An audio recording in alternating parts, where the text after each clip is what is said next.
on Zoom, and the message we're getting here is that it's being recorded live. So, careful what you say. All right. Today's shiur is called From Faith to Freedom. What does it take? Okay, in our lifetime, all of you have seen how South Africa has gone from the persecution, the discriminatory policies of apartheid, and gone to freedom, Rainbow Nation. It's beautiful, it's wonderful. Well, it's got its teething problems. And the truth is, back in the day, when we Jews were slaves in Egypt, we also had our teething problems. As they say, it was easier for God to take the Jews out of Egypt than for the Jews to take Egypt out of themselves. So as we get ready for Pesach, and we remember that the Hebrew word for Egypt, Mitzrayim, doesn't only mean, it's not only a country in the Middle East. As they say, denial is not just a river in Egypt, but rather it's also a state of mind. It is that state in which we sometimes are enslaved, whether it is to our habits or addictions or struggles or challenges. And what we're going to discuss today is how do we break free from our personal Egypt. And yes, in 2 weeks' time, we'll be sitting at our Seder tables together with family, with friends, please God, celebrating this year's Festival of Freedom. And as the name suggests, you know what a Seder means? Order. That's why I need to ask you, you know why we use a Haggadah for the Seder? We use the Haggadah to say the right words. Should I say that again? It's a little pun to say the right words. Okay, my kids have lots of puns, Pesach puns. We'll get to them some other time. Knock, knock. Eliyahu Hanavi. Oh, terrible. Okay, perhaps next week, in fact, we will do a mock Seder. All right, so what I'll try to do here is we'll all sit together, and I'll have to somehow virtually accommodate as well. So maybe we'll put the computer a little bit further back so you guys can see too. And we'll try to have the Simane HaSeder, the items we use at the Seder, and go through it. Why? You did it last year? Well, it will be fresh in your mind. So when you're sitting at your family Seder, you'll have some nice new ideas and insights, perhaps ones we didn't discuss last year, and just ideas on how to make your Seder most meaningful and purposeful that it could be. So when we get to the Seder, the bare bones of the Seder is call it the regimented performance of the series of mitzvahs, these customs that we do. And we read from the Haggadah, and we drink 4 cups of wine, and we dip our maror into charoset, and we dip the karpas into salt water, and we do all these things. But why do we do it? So maybe next week we'll discuss the nitty-gritty details of it. Today I thought I would look at 2 key components of the Seder and their significance. What would you say the 2 main items of the Seder are? Matzah and wine. Okay, yes, there's maror too, but we'll focus on the matzah and the wine today. And we'll focus on the number of each. How many matzahs do you eat? How many cups of wine do you drink? So this is like Purim again, Adala Yoda. What are we doing this for? Okay, so as we will discover, Todah Rabah, the holiday of Pesach has a lot of meaning and purpose to all the customs and traditions of this festival. And we have to understand what is it all about, because obviously it's not just celebrating an ancient exodus from Egypt, but rather there's messages and lessons in here for all of us as we celebrate. So the first question we have to know is, Clive, are you there? I want to hear that nice why. Why? How often do people ask me this question? Where does it say so in the Torah? How do you know you have to do this? Where did you get this from? Okay, and oftentimes this is the question. People want to know the source. We had this debate in shul last night. I had somebody challenging me. Why do you have to buy the more expensive matzah? Who says what makes non-kosher matzah not kosher for Pesach? Debate. Where does it say so? Now, of course, it's an important question. And I'm glad that some of you have a chumash, whether you're watching with us online, or as you can see right here, Ronnie's got his chumash, and I got one too. And it's important to know the sources of what we're talking about. Okay? Now, Torah, even though Torah is talking about the 5 books of Moses, the Pentateuch, there is also Nevi'im, there's the books of prophets, there's also the Ksuvim, the scriptures. Together, that is called Tanakh. So when you hear people talk about Tanakh, it's Torah, Nevi'im, Kesuvim. Torah, why do they call it Pentateuch sometimes in English? Because Pentateuch is 5 books of Moses. But I think that when somebody says Torah, at least for a learned Jew, they're not just referring to the written Torah. I think they include the oral Torah, such as the Mishnah, the Gemara, the Halacha. Okay? So, where does it say it in the Torah? Right? And the truth is, there's a difference between the written Torah, if it's written in here, or in the prophets and scriptures, versus the Mishnah and the Talmud. Why? Because the Talmud is rabbinic tradition, even if it's derived from sources in the Torah, whereas the Torah itself is the divine word of God. So we have to understand that there's a difference here, which we're going to discuss. Because I could hear the perspective of somebody who says, why do I need to listen to the words of some medieval rabbi? Right? Today I have my rabbi, I go to my rabbi. But you're going to start telling me that some rabbi some time ago made up some law and I have to follow it just because this rabbi said so? Who is he? Do you listen to your doctor? Why should I listen to him? Is he the head of the hospital? Does he even know what he's talking about? Second opinion. If I like what he says, I'll listen. For not, forget about it. So let's try to understand this concept. Now let's start with the matzahs as an example. Okay? Let's talk about matzah. Where do we know about matzah? Where is it written? Is it in the Mishnah? Is it in the Torah? Oh, it's in the Torah. It's in the Chumash. Very good. Just like the mitzvah to put on tefillin, which is in the Shema, or to keep Shabbos, which is in the 10 Commandments. They're all from the same Torah. Now, it is also rabbinic mitzvah. There's part of that as well. And we'll have to analyze what part of it is rabbinic. But certainly drinking the 4 cups of wine at the Seder, where is that? Huh? Is that in the Torah? Does the Torah say, thou shalt drink 4 cups of wine?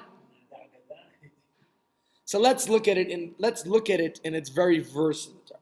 There are many commandments that are of rabbinic origin, whereas there are other commandments that are of biblical rabbinic, and there are some that are biblical. So we have to understand the difference between which are which in order to properly and clearly learn and understand what we're discussing. Right? For example, the concept of Eruv Tavshilin. Familiar with Eruv Tavshilin? That is, we're going to do it this year in 3 weeks' time when we're celebrating the 2nd days of the holiday. What do? In order to cook from Yom Tov to Shabbos, because the 2nd set of Yom Tov will start on Thursday night this year. Right? So it'll be Thursday night, meaning the 2 days of Yom Tov are Friday and Shabbos. You are allowed to cook on Yom Tov, but only for that day. So, how are you going to cook from Yom Tov to Shabbos? We do an Eruv Tavshilin, which is a rabbinic enactment to allow us to do so. You do it on Erev Yom Tov, on Thursday. Well, not Thursday night because that will already be Yom Tov. So we do the Erev Tavshilin ceremony on Thursday day before Yom Tov begins. It's in the siddur. You can see the exact words you have to say. You put aside some matzah and cooked food. So say a fish dish, maybe an egg and matzah. You put it aside, and thereby you are granting yourself the permission to cook on Yom Tov for Shabbos. No, Matzah Shabbos is already Chametz, Maimuna. Matzah Shabbat this year will be, Pesach will be over. This Erev Tavshilin is not a concern for the first days of Yom Tov. Erev Tavshilin is only relevant to the second set this year. Erev Tavshilin is the idea, can you cook on Yom Tov for Shabbos? If you want a discussion about that, perhaps tomorrow I could give you a share on Erev Tavshilin. But for today, we'll focus on I was just giving it as an example of a rabbinic decree. It's not written in the Torah, even though the Gemara says, or the Medrash says, that even Avraham and Sarah observed Erev Tavshilin, even though, meaning the Torah was not given till the year 2448. Avraham was born in the year 1948, which means what year was Sarah born? 1958 from creation. So the Gemara, the Talmud, the Midrash, I don't know which one of them says that Abraham and Sarah observed the entire Torah before God gave it, including the rabbinic decrees. Not only did they keep the Ten Commandments, but they also observed those laws which are rabbinic in nature. Yeah? But let me get another example. Hanukkah candles. Purim observances. Are those biblical or rabbinic? Actually, Purim and Hanukkah are different.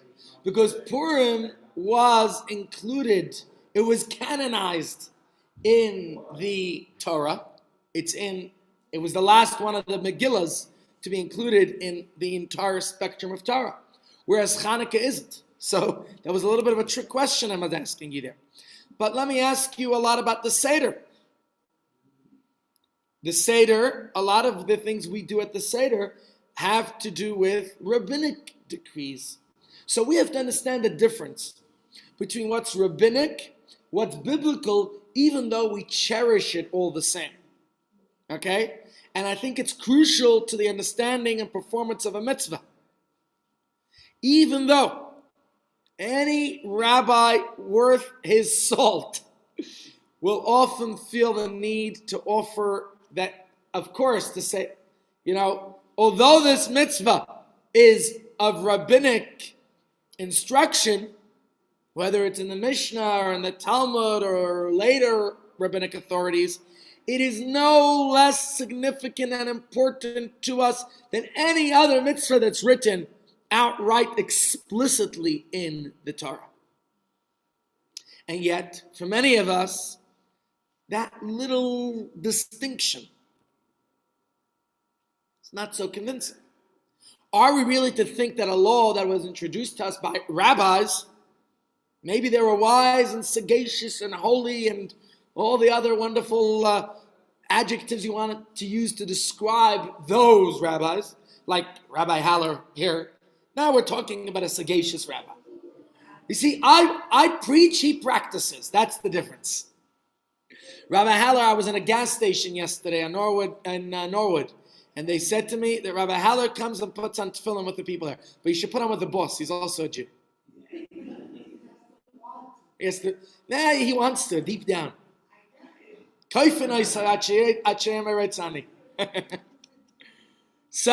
my friends, you see there's a difference. Rabbi Haller decrees and they listen. Rabbi Kievman, I'm not so sure about. But the point we're saying, though, is that even if it's a rabbinic instruction, it is not less important than what's written. Maybe it's hard for me to say that. I don't know how to clarify, how to articulate this. Basically, in fact, there's a verse in last week's parsha which says, Kasher tzuvesi, that you should follow this instruction as I commanded, and you won't find anywhere that specific instruction in the Torah, which is one of the verses that is used to tell us the importance of following the words of our sages. So the point I'm making is rabbis are people? Are their instructions as important as the command of God?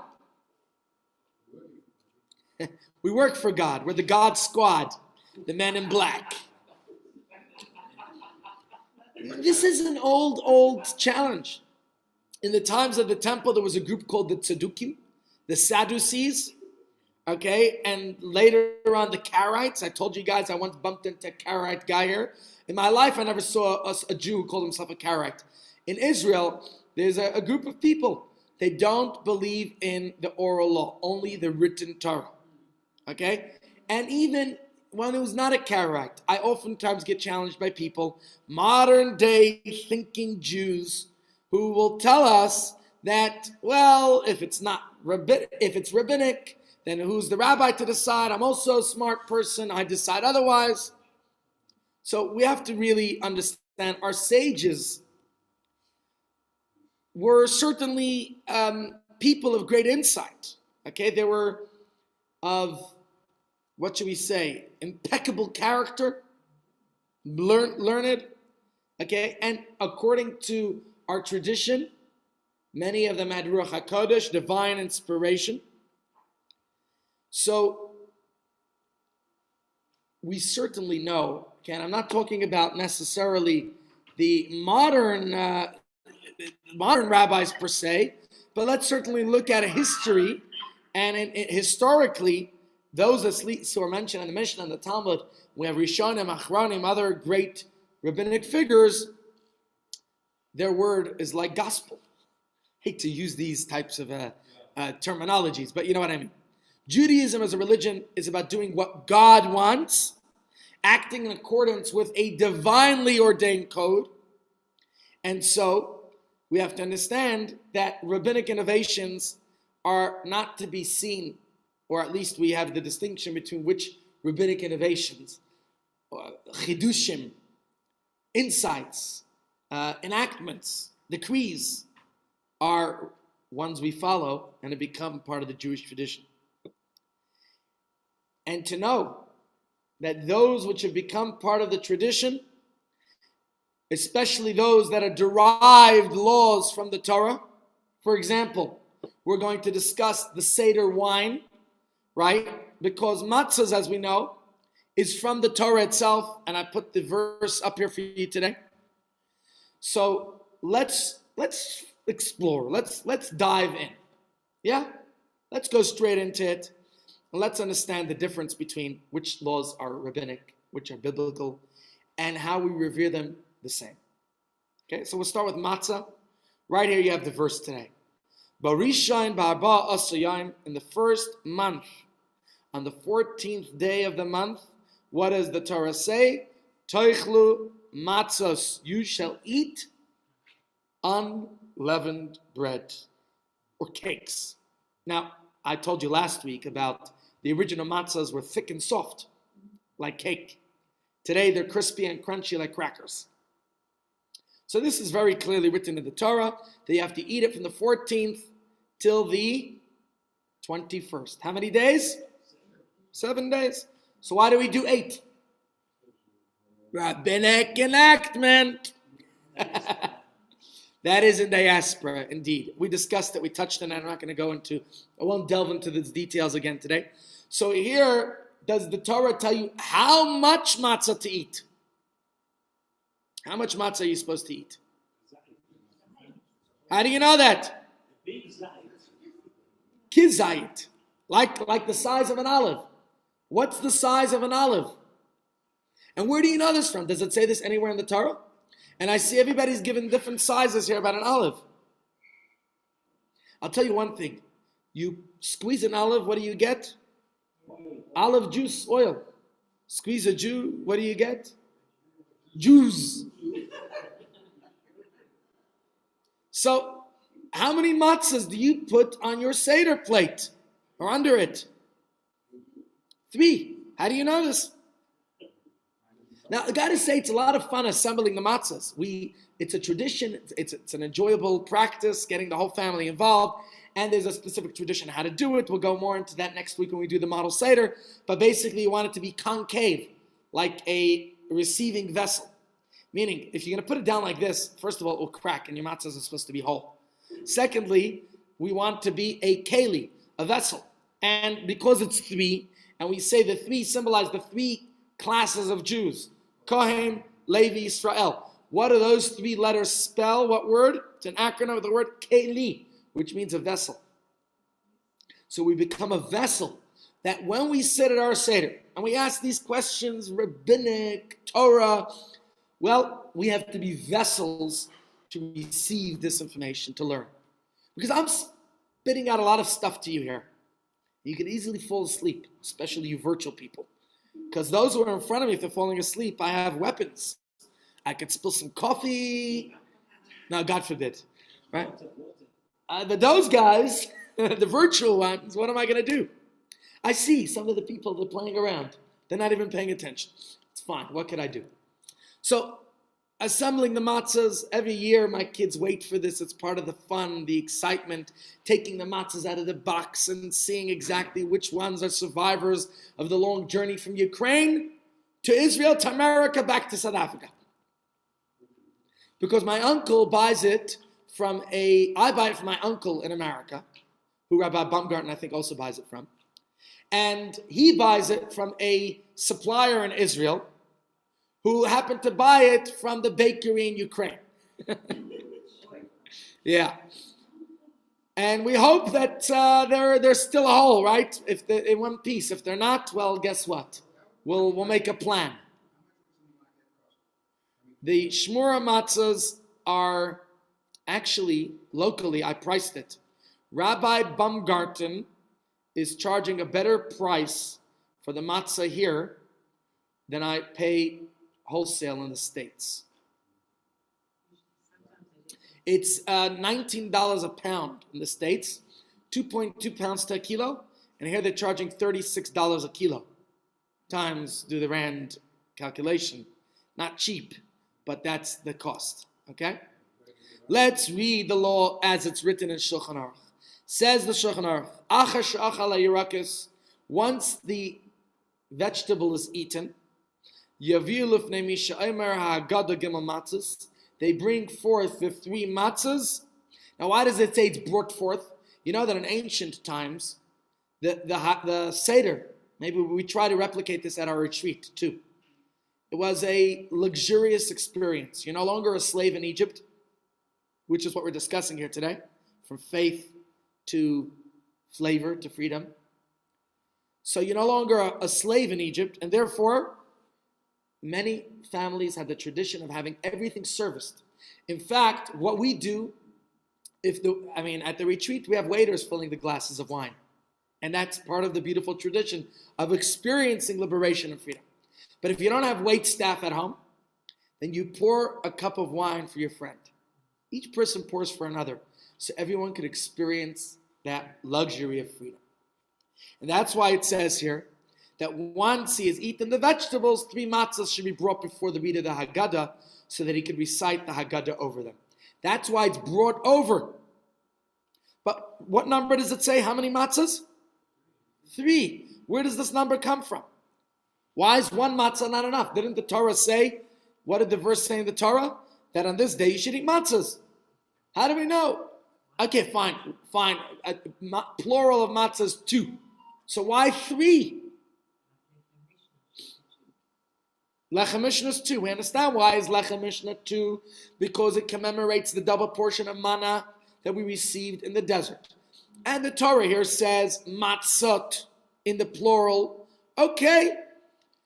So why 3? You said the kli. Kli. Oh, that's one reason. Good. Someone else saying, oh, you want to be more extravagant on Pesach. You want to be more. So why stop at 3? Let's go to 4, 5, 10, 11, 100. A lot of constipation. So there are a number of answers to this question. And the basic idea that's discussed in halacha is we need 3 matzahs not more and not less. The Torah says, Lo tosifu v'lo tigru. Do not add, do not subtract. Generally speaking, here at Chabad, we like addition and multiplication. We do not like subtraction or division, right? But no, you can't add and you can't subtract. It has to be 3. Why? So it's explained in Shulchan Aruch. Look here, I only gave you the English, not the Hebrew. Says the Shulchan Aruch, Afa pisha b'chol yom tov chayav adam liftzay alecha mishnah. Even though, as Rosalind beautifully said, that you generally need to have 2 whole loaves of bread, lecha mishnah, commemorating the double portion of manna. That's not just on Shabbos, but every festive meal. Nevertheless, it says in Shulchan Aruch that on the night of Pesach, however, some say that 1.5 pieces of matzah is sufficient. These authorities believe that when the sages interpreted the scriptural term of matzah, 1.5 is already plural, right? Matzot. But since the sages said that the matzah is symbolic, there's a few symbolisms of the matzah that we're commemorating. One of them is the lechem oni. One symbolism of the matzah is it was the bread of affliction. It was the poor man's bread. Not just because you pay an arm and a leg for it, but also, more importantly, because when we were slaves in Egypt, this was the food that we ate. It was cheap back then. And this is what they gave us as slaves to sustain us. It was in the Egyptian interest to give us matzah to eat because they wanted us to have energy, to be strong, to build the pyramids, or whatever we built there for them. The cities of Pita Maranses that the Torah describes. So they wanted us to have all those carbs.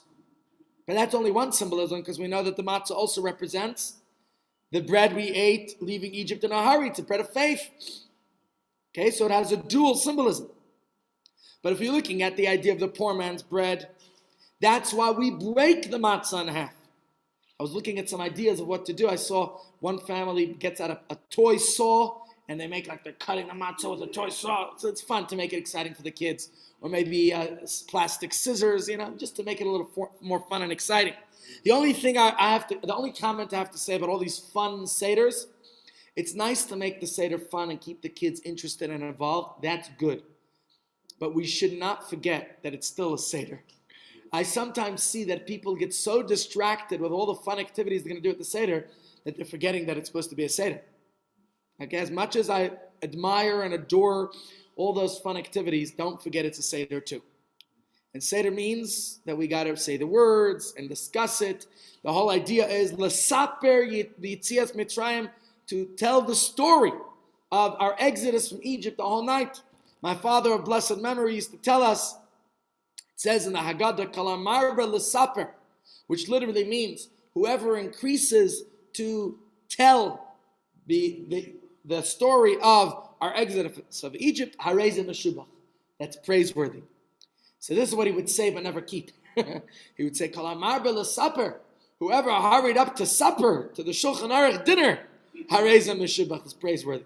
But somehow our Seder always lasted for many hours. And you're supposed to finish the first night before midnight. Right? So then we would hurry the dinner because you have to finish before midnight. And then, where was I? Where midnight? No, in Russia, when I did my Seder in Russia, that's 22 years ago. It was midnight. I don't remember what time midnight was, but the evening came in very late, like 10 p.m. So we had to completely change the order of our Seder. We started with dinner. We got rabbinic dispensation to do this. It was also a Saturday night, so it had to be done in a unique way. We started with dinner, and then we did the Seder. Because the Seder has to be at night. Well, not backwards. We just changed the order. Didn't really change the order. Basically, you had dinner. You had food. And then as soon as it got dark, then we did Kadesh, Urchatz, Karpas, Yachatz, Magid, Rachza, Motzi, Matzah, Marakarech, quick Shulchan Aruch, because it was very late and you want people to participate. But we don't have that problem here in South Africa. In fact, I was making our booklet. Please God, next week you will get, those who come in person for sure, those who are virtual will have to see how to help you. We are making a beautiful magazine here, a Pesach magazine, called a Pesach Handbook. And in the Pesach handbook, I'm not putting the times for the whole country. I only put for two places, Johannesburg and Rustenburg. Why Rustenburg? Oh, if you don't know why Rustenburg, ask Avril. She's come with us sometimes, right? You had good Pesach in Rustenburgs? Okay, so in there you'll see it's quite a time difference between Joburg and Rustenburg. I believe candlelighting, the first Seder night, depending which calendar you look at, is around 5:33. It's early. In Rustenburg, not here, it's 5:33. In Rustenburg, it's a few minutes later, 5:37. It's early. That means nightfall is by, I think, 6:22. You could start your Seder at 6:22. Never in my history in New York did we start our Seder so early, nor in other places I've been to for Pesach. I think it's the earliest I've seen is here in South Africa. So you could really have a nice, decent night. At our retreat, we say the Seder begins like by 7 o'clock the latest. And we give a suggested schedule for the Seders. We say do your Seder starting with Kiddush at 7. By 8:30 you could start dinner. Our wait staff know to be ready. Well, we do have a few hundred people. That's true. At our retreat, we have over 300 guests. But the idea is that your Seder, if you're in Russia and you're only starting it at 10 p.m., and I think in New York, you probably get home from shul 8 or 9 o'clock. I don't remember what time it gets dark. Don't forget they're already in daylight savings time there. And Israel as well. So in those places, you're not starting your Seder before 8, 9 o'clock at night. So we got a huge advantage in our beautiful country of South Africa. Let's continue with the law. I easily get digressed. So what does it say here? We obviously have to have the Lechem Mishnah. Because Lechem Mishnah has to be 2 whole breads, plus half a matzah to symbolize the poor man's bread, the bread of affliction. So that makes it 2.5. There are others who say that the sage is meant to add on to the Lechem Mishnah, so that aside from the 2 pieces of matzah, one is obligated to partake on any festival. There must be an additional incomplete piece of the poor man's bread. This is the widespread custom, and one should only deviate from it in times of need. What would a time of need be? War. I'm sure it's going to be very difficult. I saw the Chabad rabbi in Mariupol. I think he got out. One of the cities, the Chabad rabbi did not get out. He's stuck in the city there in Ukraine. And unless there'll be a ceasefire, he's in trouble. Because the city's being bombed out. He can't get out, can't go anywhere. He's there with the people sheltering. Now they can't get food in for Pesach. They don't know what they're going to do. I was reading one of the rabbis in Ukraine is really struggling with figuring out how are they going to figure out their food situation for Pesach. But otherwise, if you could get your hands on 3 matzahs, and as we discussed last week, ideally proper shmura matzah, that's what you should do. You should have 3 for each Seder. Now in Israel, you only have 1 Seder, but here in diaspora 2. So the reasoning here is legalistic, okay? Fairly technical. The Torah's description of matzah as lechem oni, poor man's bread, indicates that the piece of matzah used in the Seder should be incomplete, which is why at Yachatz, we crack it into 5 pieces. That half of it is going to be as 5 pieces put aside for afikoman, and the other half is going to stay as the poor man's bread. Right? So, that being the case, we have 3 matzahs. 2 of them, the top and bottom, are the Lechem Mishnah, and the middle matzah is the afikoman, the Lechem Oni, the one you crack in half. Okay? And that satisfies this requirement of poor man's bread. Yes?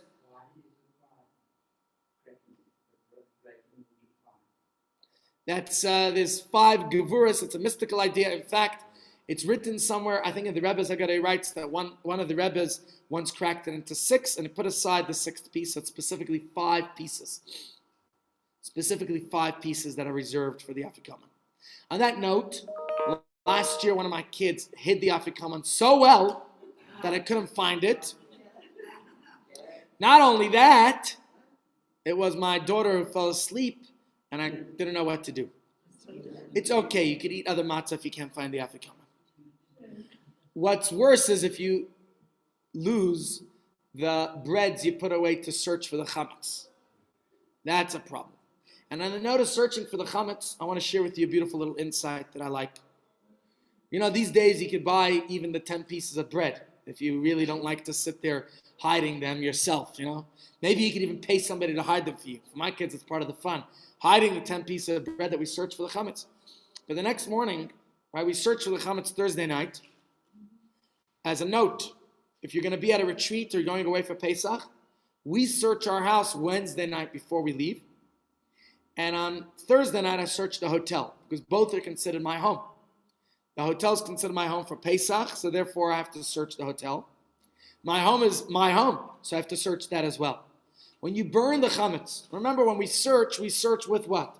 A feather, a spoon, and a candle. Now I can understand why on Friday morning I have to burn the feather and the spoon. Why? Because you use them to collect the chametz, right? You took the feather and spoon and put them together. So it touched the chametz.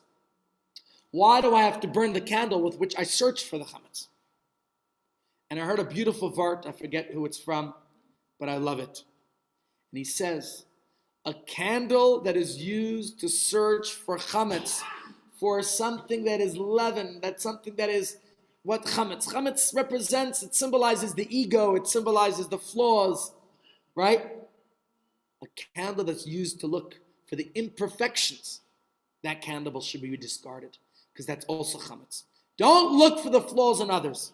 Don't look for the problems, the chametz in another person. All right? That's why you're burning the candle as well. So, my friends, we discussed the 3 matzahs, and we see it is discussed by many of the sages, and we concluded with understanding, as it's written in Shulchan Aruch, why we have 2 whole matzahs plus the third one representing, symbolizing the bread of affliction, the poor man's bread. Let us go into the cups of wine for now, okay? Why do we drink 4 cups of wine? Is it written anywhere in the Torah? Well, it's a mitzvah that was instituted by the sages. They told us to drink a specific number. By the way, a lot of people like this. This is a wonderful institution of the sages. Some of their other laws I can understand that people don't like. You know, they're a little bit of an inconvenience. 4 cups of wine, who has a problem with that? Great mitzvah, sages. Why did you stop at 4? Okay, so why 4 cups of wine or grape juice or, right? So what is it about? Yes, Stephen, what's the matter? The 4 wives. Do you have 4 wives, Stephen? You're a rich man, eh? Okay, fine. So Stephen's saying that there's 4 mothers, matriarchs, so we have 4 cups of wine symbolizing them. Rosalind says it's the 4 expressions of redemption. Well, let's discuss it. Where do we have the 4 cups of wine? The first one, what do we do with it? We make Kiddush. We'll do a, next week, please God, when we do our Mak Seder, I would like to go, we'll even do the song of Kiddush, just so you refresh how it should be. Okay? The second cup, when do we drink it? At the end of the Haggadah, end of Magid. The third cup accompanies the benching. And the 4th cup, when do we drink that? Shana ba b'Yerushalayim, Shana ba b'Yerushalayim. At the end of our Seder, I have a very good story to share with you about that. So one year at our retreat, I remember it distinctly, it was in 2018. Howard Feldman, who has the morning radio show, was interviewing our chef. Now, besides for Jenny Diner, who was a wonderful chef that year, who ran our kosher kitchen, the way we do our retreat, I know the way others do it is different than us. I talked to a friend of mine who has a retreat he does in America, and he does it his way. He knows Frank Sinatra's song, I did it my way. Well, I'll tell you now the way I do it. Okay, my wife and I, the way we run our retreat, we hire a kosher chef who knows kosher food. This year it's Ephraim Stern who was bringing his team. But besides for his team, we also use the hotel's team. My friend in America does not use the hotel's team at all. He kicks them out of their kitchen. He says, goodbye. I don't want you. It's my kitchen this week. Out. I believe that these guys know their kitchen, and therefore I like them to be involved in it, even though we bring our own chefs as well. So we used the hotel's chef, and he was the head of the entire hotel chain, and his name was Francois. Francois. Now Francois, nice Afrikaans fellow, really, I never tasted his food besides for his involvement in Pesach, but I could tell he's like a guy who knows his food, just from our discussions and deliberations and procurement process and all the involvement before Pesach. Now I'm soaking with coffee all over me. Luckily, it didn't go on the computer. I had that experience before. Then goodbye to the shir. Right? So Francois, that went all over my shirt. Those who I'm going to give the shir to in person later are not going to. Okay, sorry guys. Could you see the coffee? No, I was just getting excited talking about Francois' good food. Anyways, at the end of Pesach, so Howard Feldman was interviewed, would conduct his radio shows at the retreat. Back then, he didn't do the morning show. He would do the afternoon show, the afternoon drive. So he was sitting around. We had a round table discussion. He was interviewing Batya, myself, as the directors of the retreat. He was interviewing various staff of the hotel. And he asks Francois various questions about kosher food. Francois was like amazed. You guys, you don't stop eating. He's like, from breakfast to tea room, to lunch, to bracha to tea room, to lunch to tea room, to high tea to dinner, to kids' early dinner, to kids' late dinner, to dinner to tea room, to food and back and forth. He says, I don't know. You guys, that's why we're famished. We're coming from slavery in Egypt. Pesach, we eat. Especially if you're going on a retreat. Everybody wants to get their money's worth. They're going to eat as much as they can. 24 hours a day eating. We even offer exercise, nobody comes. They eat. To food, everybody's there. Anyways, he was amazed to see how much food we could eat and how many different varieties of food. And he's never seen this gefilte fish business before and some of the other varieties. Anyways, he's asking him lots of questions. And Francois was actually was quite impressed with Jewish traditions and all that. One of the last questions, he says, Francois, would you come back on the retreat with Rabbi Kievman again and the Rebbe and Batya? And Francois says, I would love to, but will you fly me with you to Israel next year? So both Batya and myself looked at him bewildered. Why do you think we're doing our retreat in Israel next year? He says, I was looking through your book. We give out a program guide to all of our guests. And at the end of it, it said, next year we're in Jerusalem.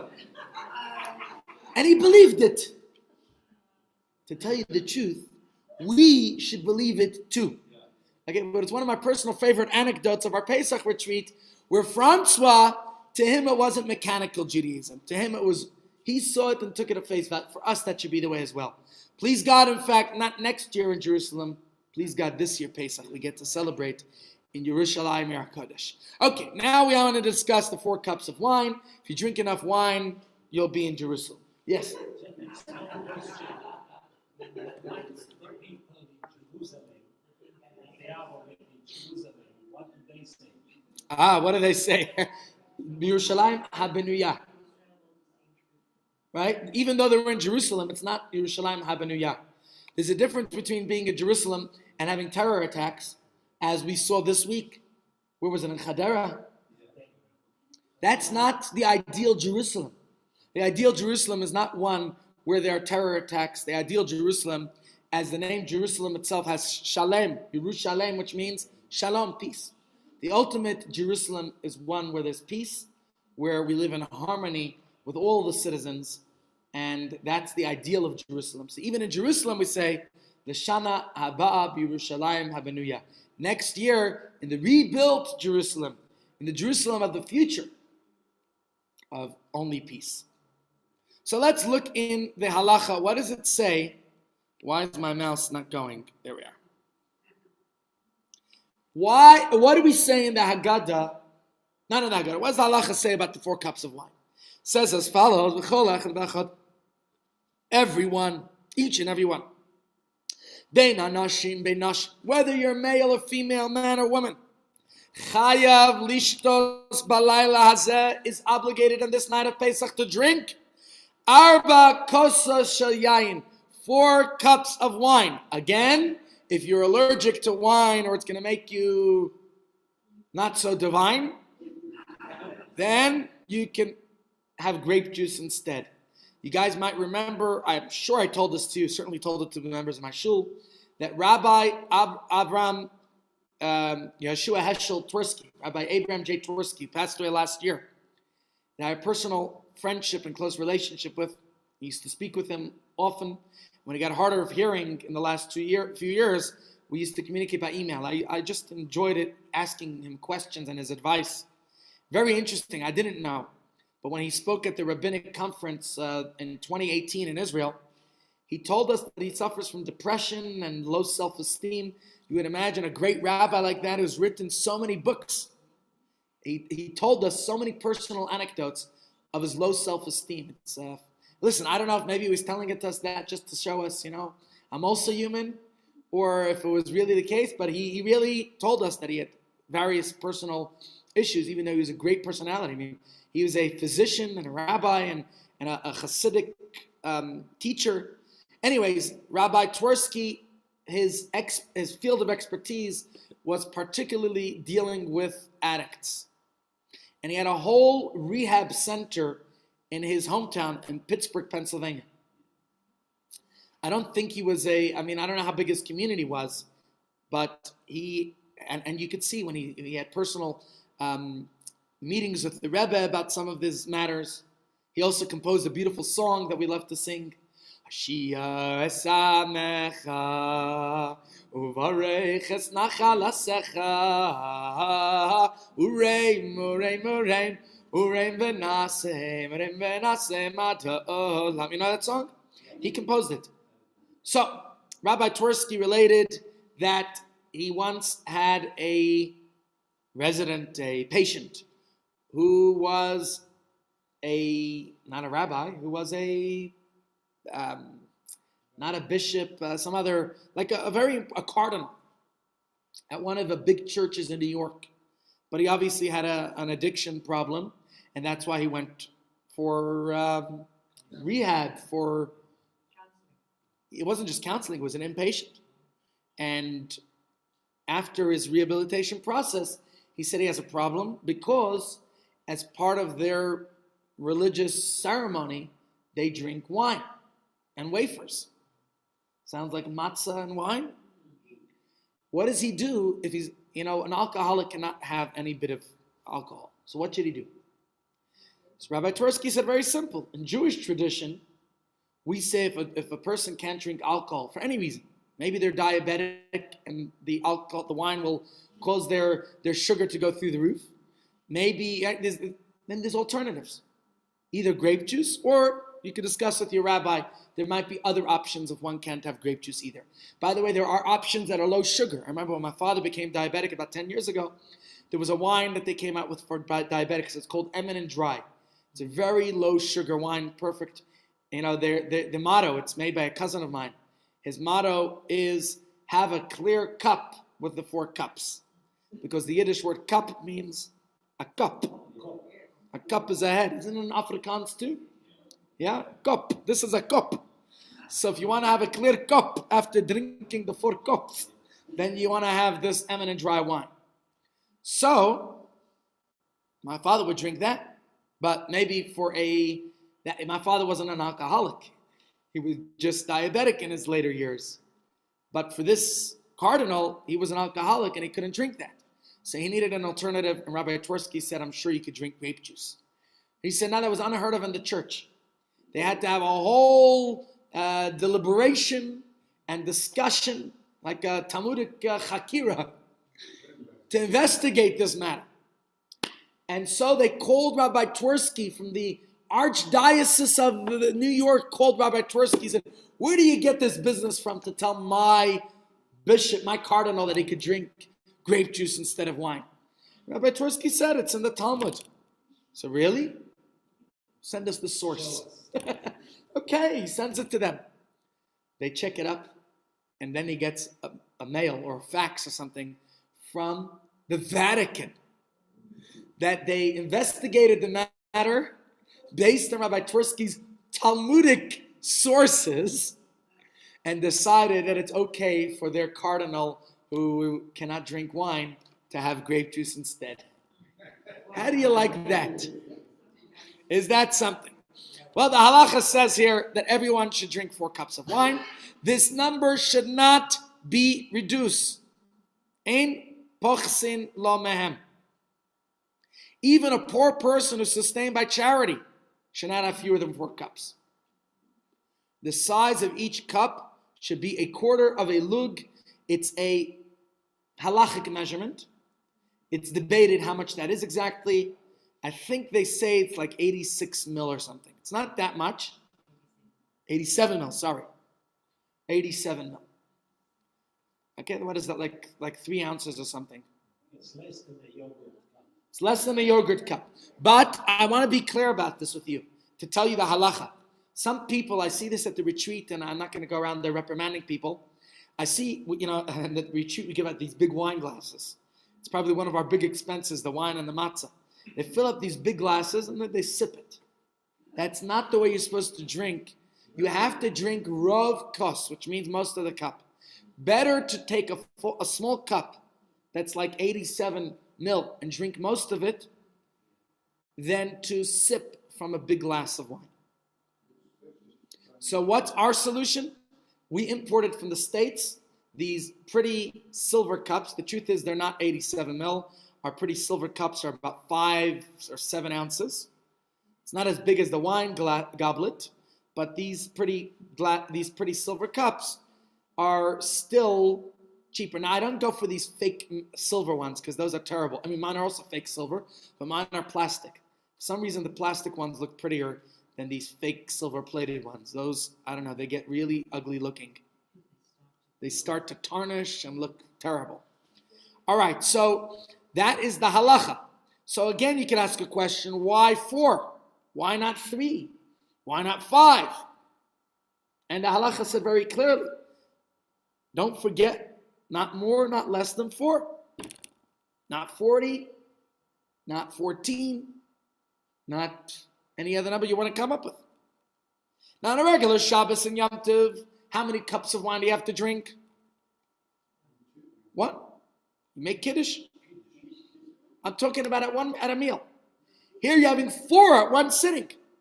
Now, by the way, just to, again, if you want to drink more wine, you can, but not during kiddush or not part of the 4 cups.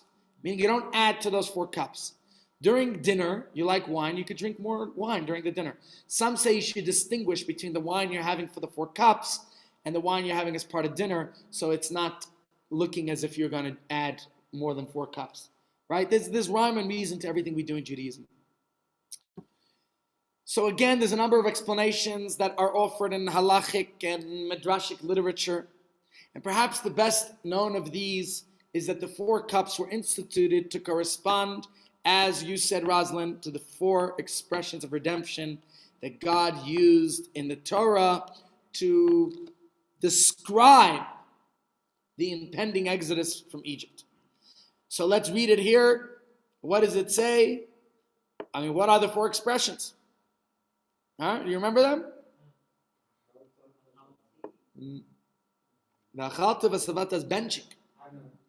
Okay, the first one is, it says in the verse, hold on a second. Where's the pasuk? I need to open a chumash. I'm forgetting. The Haitzeisi. Sorry. The Haitzeisi means I will extract you. The Hitzalti, which means I will save you. The Ga'alti, the third expression. It's right here in front of you, my friends. I don't know why I was looking for the chumash. I put it in there in advance.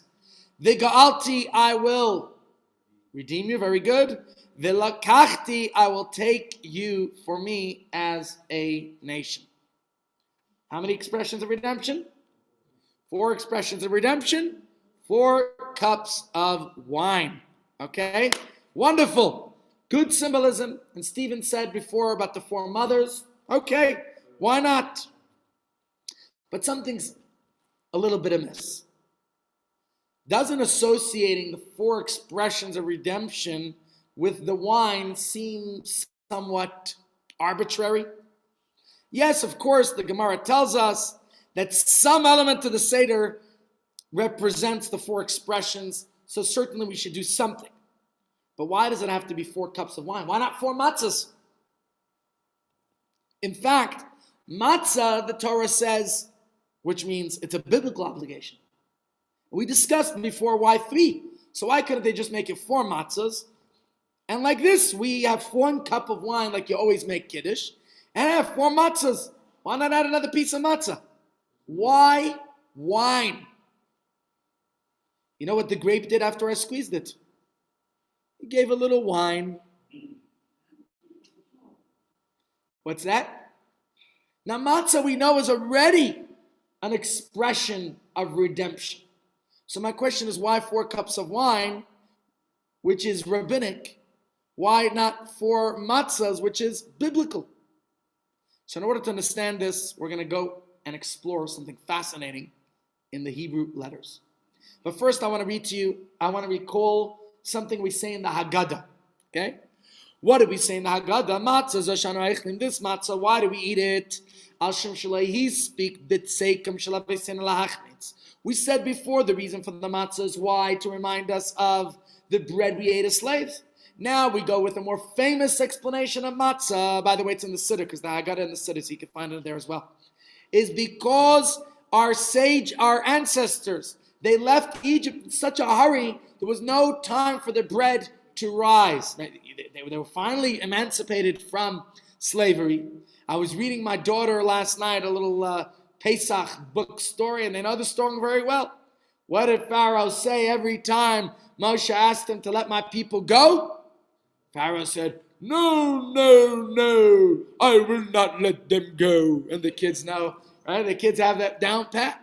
And finally, when Pharaoh said, "Okay, go, go, go," and the Jews left Egypt in such a hurry, there was no time for their bread to rise. That's the other reason for the matzah, as we're going to read it in the Haggadah, quoting the verse that says, "Vayofu es habatzei asher hetziu mimitzrayim ugais matzahs," that they baked the matzahs from the dough that they had brought out of Egypt, pretty much on the camels' backs. It couldn't even ferment, it couldn't leaven, it couldn't rise. They left in such a hurry. They were driven out of Egypt in such a haste. Okay, the verse says, they didn't even have provisions. Usually, you're going on a trip, you take tzeda laderech. What's tzeda laderech? Some food for the road. No, there was no room for it. So wouldn't it have made more sense to use the food that was intended to recall our ancestors' liberation, their emancipation from Egypt? Wouldn't that be the ideal expression of redemption, which is biblically quoted?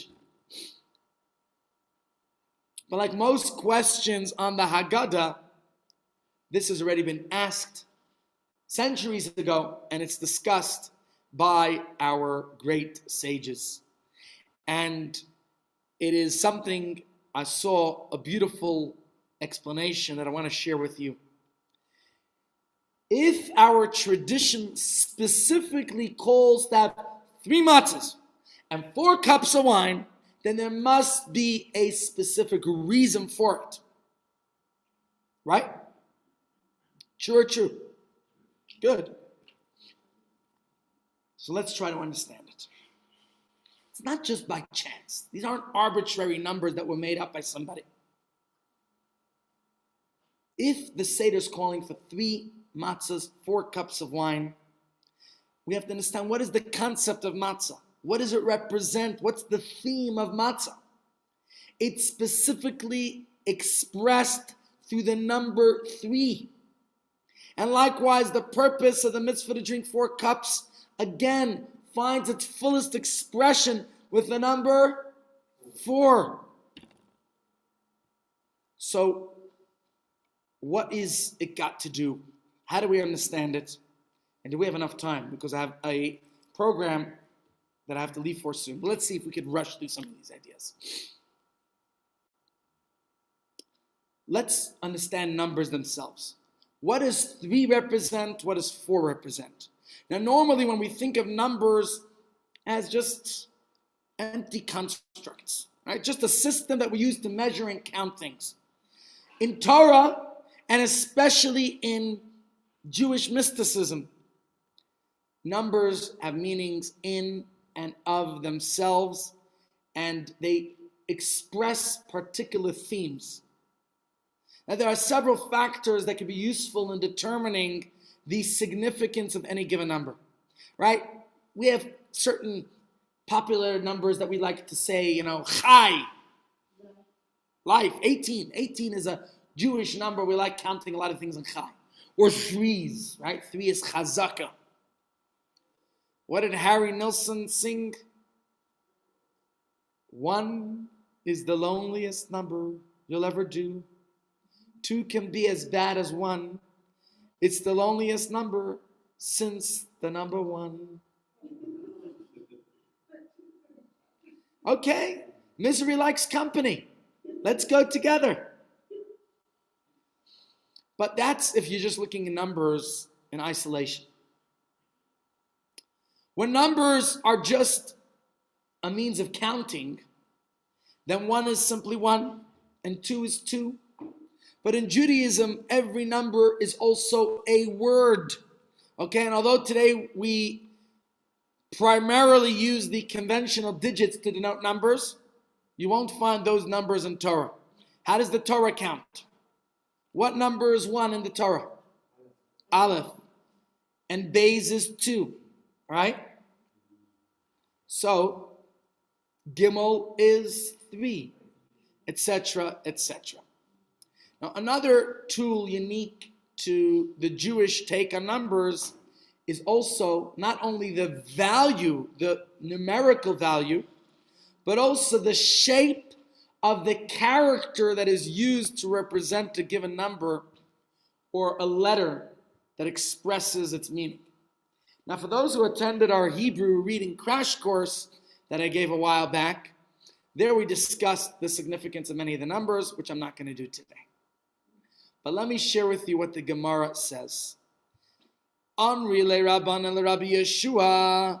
The Rabbanan said to Rabbi Yeshua ben Levi. Rabbi Yeshua ben Levi was a very famous rabbi. He wasn't known for his good looks. As a story in the Talmud says, that there was a Roman princess, the daughter of a Roman minister, governor, diplomat, who was friends with Rabbi Yeshua ben Levi. And she once asked this great sage, why did God put such brilliant brains as yours, because he was a very wise man, into such an ugly vessel because you ain't looking too good? I don't know what he looked like. And he answered. How did Jews answer questions? With a question. Why? Why not? So he answered, he said, tell me something.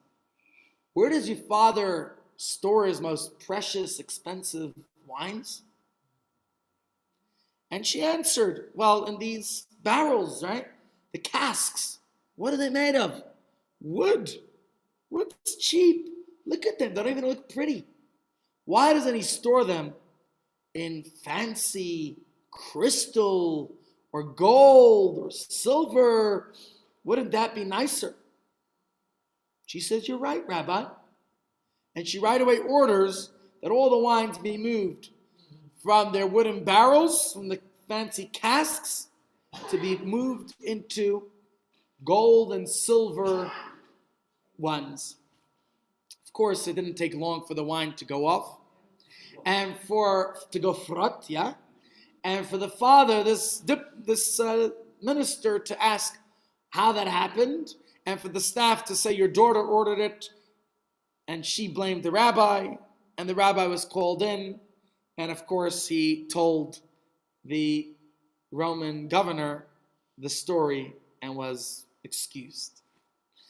Or maybe he was shortened by a head, who knows? Either way, the Gemara says as follows. Rabbi Yeshua ben Levi said, the rabbis told Rabbi Yeshua ben Levi, children have come to the study hall and said things the likes of which were not said even in the days of Joshua ben Nun. What did they say? Aleph, Beis means, you want to know what Aleph Beis means? Aleph Bina. It means learn wisdom. Okay? Gimel Dalid. What does Gimel Dalid mean? Gemol Dalim. Show kindness to the poor. My Taima, what's the reason? So the Gemara explains, why is the foot of the Gimel stretched towards the Dalet? Look at the shape of a Gimel. Do you see how it extends towards the Dalet? So the Gemara explains, because the benevolent run after and seek out the poor. You have to understand that the word for benevolent in Hebrew is gomel, which is similar to and spelled with a gimel. So the word gimel could mean to be benevolent. Gimel is a numerical value 3, but gimel means to bestow, to be kind. Lorutz achar dalim. What does dalim mean? Dalim means poor. Okay? So Rabbi Yeshua ben Levi was discussing this, how the gimel means to give, and the dalet means the destitute. That just came to my mind. Gimel is give, dalet is destitute. Destitute. Why? Because the gimel pursues the dalet. The giver pursues the destitute person to be benevolent and kind and charitable to them. The Gemara asks, Rabbi Yeshua asks, why is the dalet stretched out towards the gimel? Because the poor person must make himself available to him. Okay, and the Gemara goes on to explain about the other letters as well. Okay, but we're not going to discuss those. We're only discussing 3 matzahs, 4 cups. Gimel and Dalet. We might have to continue this discussion tomorrow, by the way. So, the explanation is that both the word and the shape of the letter Gimel, and therefore also the number 3 represented by it, are suggested the word Gomel, giving, granting, gelt. I'm thinking, what else do you get out of the Gimel? Look at the giver, right? Who is going to the Dalid. The Dalid represents the Dalim, the poor, look at the similarity, the destitute person. Okay? So the Talmud is saying that these 2 letters represent Gomel, Dalim, giving to the poor, or giving and receiving. So, yeah, exactly the same word, the same derivative, the same idea. So Chassidus tells us, discussing this from the Gemara, the connection between the letters Gimel and Dalet, and the notions of giving and receiving is not only based on the forms and words used to identify them, rather the notion of giving is inherently connected with the number 3 itself. So we're going to explore that itself as well. And the letter 4, the letter Daled, which is the number 4, itself expresses the idea of receiving. Pardon? Aleph is 1. So the Gemara tells us that Aleph Bina means, that the letters Aleph Bet is Aleph Bina, learn wisdom. Gimel Daled is to give to the destitute. Okay. Got it? We're not going to go through all the letters today. To tell you the truth, Chassidus goes a lot deeper into the letters as well. For example, an Aleph is a line in the middle and 2 dots on the top and the bottom. And it's the idea of connecting the one dot is us, the Pintaliga, the soul. And the other dot is symbolizing the name of Hashem. And bringing them together. It's faith. But I don't want to go into all that now. There's many other symbolisms. I'm sure there are many commentaries that tell us various ideas. But we'll just focus on this idea of Gomel Dalim, of giving to the poor. And that idea is that the number 3 and the number 4 possess characteristics that the Talmud is telling us. What does it mean? What does giving have to do with the number 3?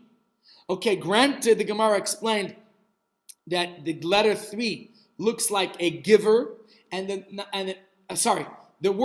letter Gimel. But we have to look at the number 3. How is 3 connected to giving? So you'll have to allow me a few more minutes to discuss this today, and maybe we'll continue this idea tomorrow just a little bit more. Let me share with you a fascinating insight. Sorry, somebody's asking, Mickey's asking, please explain Aleph meaning learn. Okay? So the word Aleph literally could also mean a general. Aluf is a general. That's another meaning. But the word Aleph could also mean to learn. Bina is wisdom. Okay, so Aleph Bina means to learn wisdom. All right, let's just look at the Gimel Dalet because that's really our focus here today. I want to read it to you. An excerpt from a Maimer, a discourse of the Rebbe Rashab, in which he discusses this, and with that we'll conclude for today. He says the well-known analogy for this is the transmission of a concept or a thought from a great master to a humble student. The teacher is so immeasurably greater than a student that the student is unable to receive the concept that as it exists in the broad mind of the teacher. Therefore, the teacher must contract the idea. Right? We say God's light is so powerful. God contracted it. It's called tzimtzum. In order for us to appreciate it, because otherwise it would just be too heavy for us. So, for example, if the sunshine is too strong in your room, you might put up curtains. You might need thicker curtains to block out more light. A teacher wants to explain an idea to the student.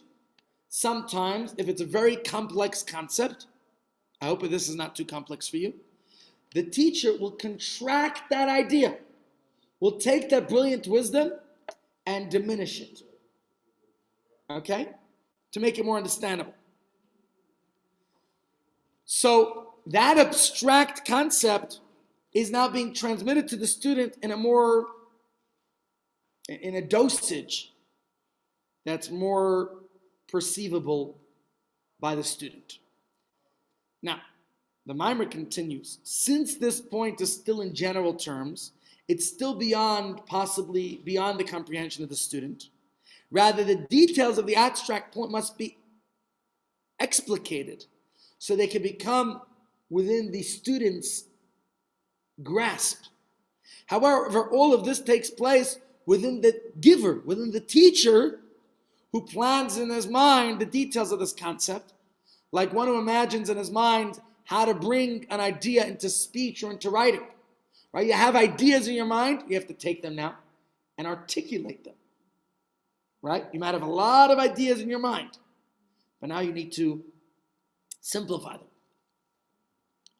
After that is the transmission to the recipient. When the concept is delivered tersely, without all the detail imagined by the teacher, and after that is the elucidation and development of ideas within the recipient. The student cannot understand it if not for the teacher contracting it. Einstein understood the theory of relativity in his mind. In order for him to teach it to others, he had to sort of simplify it. So if we analyze this idea, there are 4 stages that the Rebbe mentions in this discourse. And the 4 stages relate to the 4 Kabbalistic spheres, starting with the cognitive ones. Chachma, Bina, Dat, which is an acronym of Chabad. Chachma, Bina, Dat, wisdom, knowledge, understanding. Sounds like just 3 words, but wisdom is a concept. You have the idea in your mind. Bina is the development of the concept. You want to build a house? It's an idea in your head. Bina now is putting it down on paper, drawing up plans, blueprints. Da'at is the implementation, taking those concepts and building on them. And the final developmental stage of that is called Malchut. Again, you have to understand Kabbalah to really understand this. I don't understand it. Kabbalah is not my forte, by the way. So I don't go deep into these mystical concepts. I'm just giving you the ideas that I do understand. Okay? So in the first step of this process, the teacher has to focus on the particular subject at hand. Right? Of course, the teacher has a much broader and deeper knowledge of the subject than the student. Einstein understands this theory of relativity much better than others. But Einstein has to limit the extent of what he delivers, what he teaches. Has to contract that idea into a deliverable dosage that the student could take the central point, that they're capable of grasping and then developing, and maybe they'll understand it broader than. Same thing might be with many of the things we discuss here. If you don't fully understand the concept, we could discuss it, and by taking it one step at a time, you'll understand it better and better. Now the teacher continues to focus on that point, and now tries to develop it. Many times we do that in a shiur here, except with me, I evolve, devolve, digress. So the teacher has to try to, what's it called? Teasing out the parts. And by elucidating the concept in this way, maybe internally first, the teacher tries to turn a concept that maybe was previously abstract, right? It was maybe just a thought in their mind, and now turns it into something that's more accessible, that's more understandable to the student. That's how the teacher transmits that information. Now, even though the teacher is simply relaying information that has already been prepared, but still, he's diluting it. She's diluting it. Okay? When you articulate a concept that's in your mind, and you take it out of your mind, it becomes something more tangible. Okay? Maybe in your mind you have a much broader sense of it. So in the final stage, we enter a whole new dimension. The world of the student, the receiver. And this stage is not just a passive receipt of information. A student who just sits back and listens to a lecture is actually not a good student. When you engage, when you question, when you dissect, when you analyze, that's when you absorb the information in your own mind, which is the concept of Chabad, Chachma, Bina, Dat.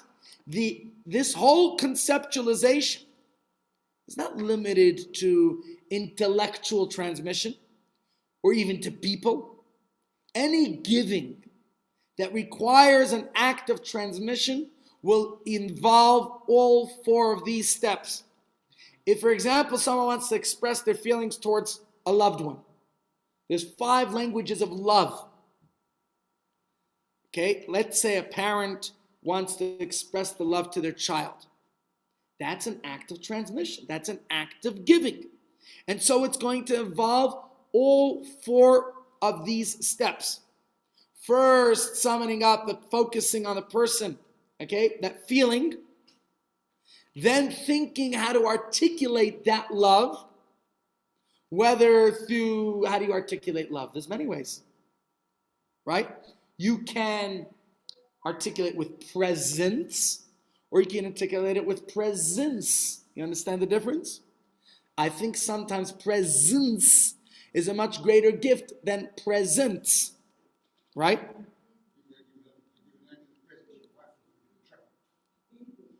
Okay, there's other ways. The actual act of transmission, the manifestation of those feelings. And then finally, how the gesture is received and appreciated by the intended recipient. So if you want to take a picture and send it to your friend, right? You follow these steps. What do?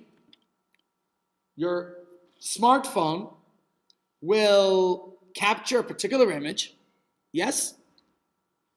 Then you're going to convert it into the appropriate, I don't know how the camera works exactly, and it's going to convert the picture. You took the picture, now the camera processes it. Now you send it off. And what's the final process? It's received by the recipient. So the same idea we say, there's the idea, contraction, teaching, and then receiving. Very good. So the point of all this is that the act of giving involves 3 stages, and the act of receiving is stage number 4. So with that in mind, tomorrow, please God, we'll go to Stephen's suggestion. Stephen said the 4 cups symbolize the 4 mothers, 4 matriarchs. The 3 matzahs maybe represent the 3 patriarchs. We'll discuss that tomorrow, please God. Okay. Yes. 7. The whole of your time is spent for the working together. Yeah. Okay, ladies and gents, we're going to conclude here for today. Please God, please join us tomorrow, same time, same place, and we'll continue this so we can get a full grasp and understanding and of the meaning of all this. Thank you, everyone. Hope you all enjoyed and learned well. Enjoy the lunch. Delicious lunch here today. I smell it. It's good. And for all you watching, come join us in person for some delicious food as well.